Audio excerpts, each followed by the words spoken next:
Je suis le colonel Rodrigo Ribeiro, commandant du 2e bataillon d'infanterie de jungle.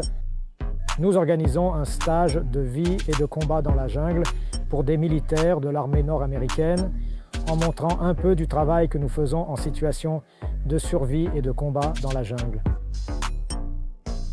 Logiquement, notre troupe est une troupe opérationnelle de combat dans la jungle, mais l'entraînement à la survie est important pour que nous puissions toujours avoir la jungle comme notre allié.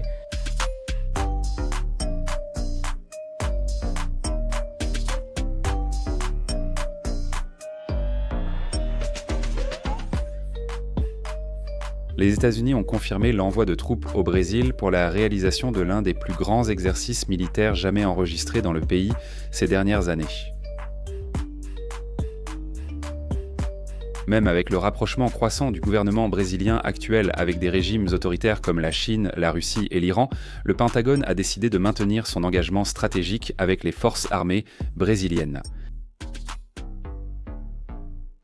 La mission militaire, qui aura lieu en novembre, fait partie de l'opération CORI 2025 et implique des centaines de soldats, d'aéronefs et d'équipements de dernière génération. L'action militaire orchestrée par le gouvernement de Donald Trump a pris par surprise certains secteurs de la diplomatie brésilienne, qui s'attendaient à un éloignement des relations entre les forces armées des deux pays après l'annonce de la hausse tarifaire.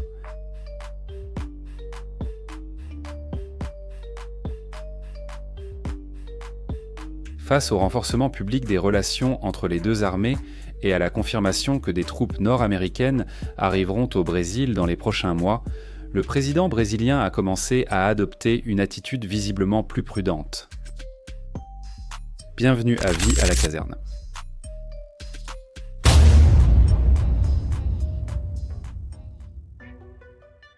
Le gouvernement brésilien, de plus en plus aligné sur le discours des puissances rivales des États-Unis, adopte une position ambiguë dans les forums multilatéraux, avec des critiques fréquentes à l'égard de la présence nord-américaine en Amérique du Sud.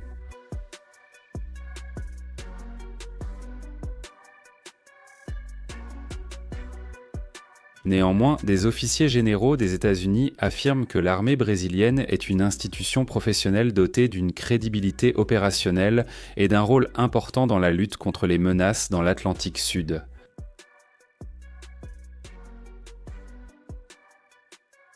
En coulisses, on observe un effort du département de la défense du gouvernement Trump pour préserver des canaux directs avec les militaires brésiliens en ignorant les interférences politiques.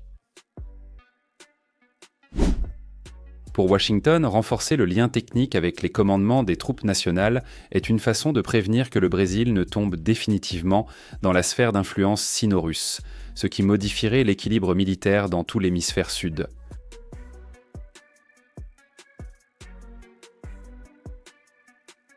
Les troupes nord-américaines qui participeront à l'exercice conjoint seront basées dans le nord-est du Brésil, plus précisément dans les villes de Petrolina et Lagoa Grande, dans l'état du Pernambouc, où elles seront accueillies par le 72e bataillon d'infanterie de Caatinga.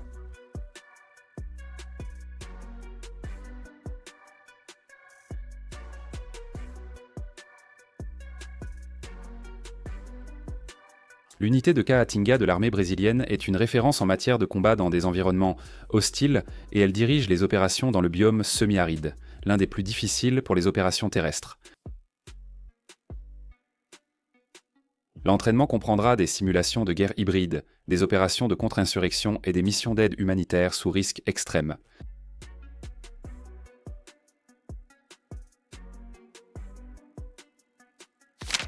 Avec des drones, des avions de chasse d'attaque et des systèmes de communication de pointe, les militaires des deux pays testeront leurs capacités conjointes dans des environnements réalistes.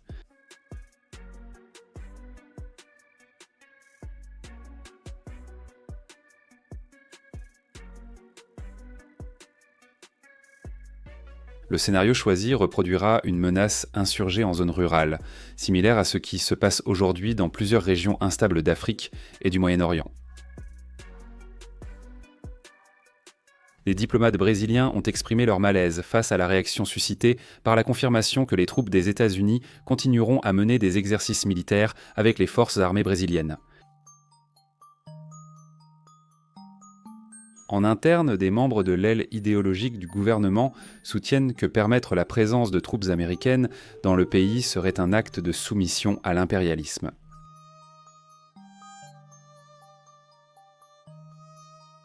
Cependant, les commandants des deux armées ont ignoré les protestations et ont privilégié la continuité du partenariat historique.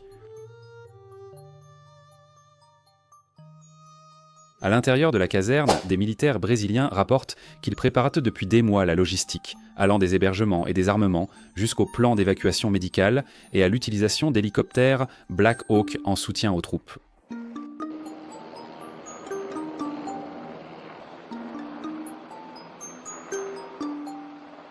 Le Pentagone a déjà déclaré qu'il considère le Corps 2 1025 comme une étape importante dans la limitation de l'influence chinoise en Amérique latine. Après les dénonciations selon lesquelles des entreprises d'État chinoises auraient financé des opérations illégales d'espionnage dans des pays voisins, les États-Unis ont accéléré les partenariats avec les armées locales, y compris le Brésil, la Colombie et le Paraguay. L'objectif est au clair, maintenir un réseau d'alliés fiable et interopérable avec les systèmes de l'OTAN.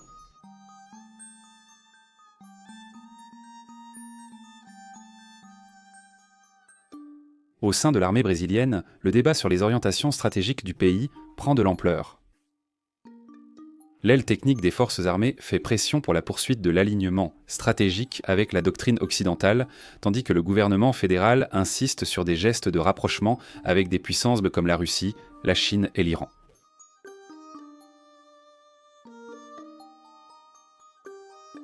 Un groupe de sénateurs tente d'approuver une proposition qui oblige l'exécutif à notifier formellement le Parlement avant toute coopération militaire étrangère différente des pratiques habituelles.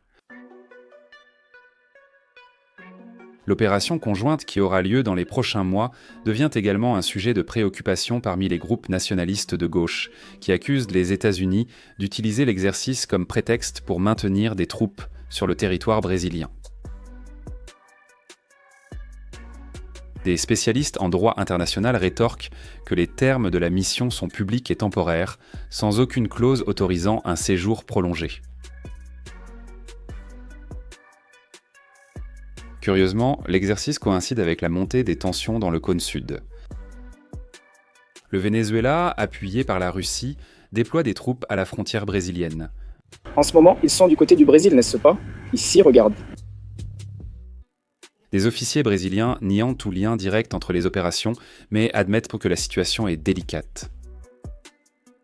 Les exercices militaires entre le Brésil et les États-Unis devraient se terminer début décembre par une grande simulation de combat en zone rurale, impliquant un appui aérien rapproché, l'évacuation de blessés et des manœuvres conjointes avec des véhicules blindés Guarani.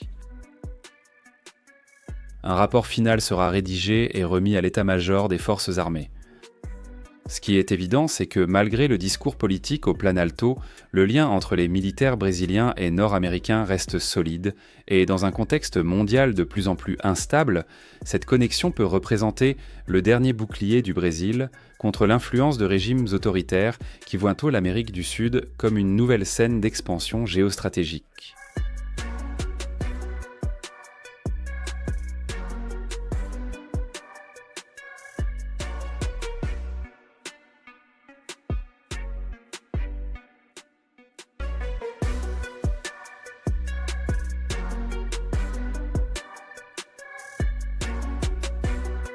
Ici, dans Vie à la caserne, vous restez informé de tout ce qui se passe dans le monde militaire. Laissez votre like, abonnez-vous et regardez l'une des vidéos qui apparaissent sur votre écran.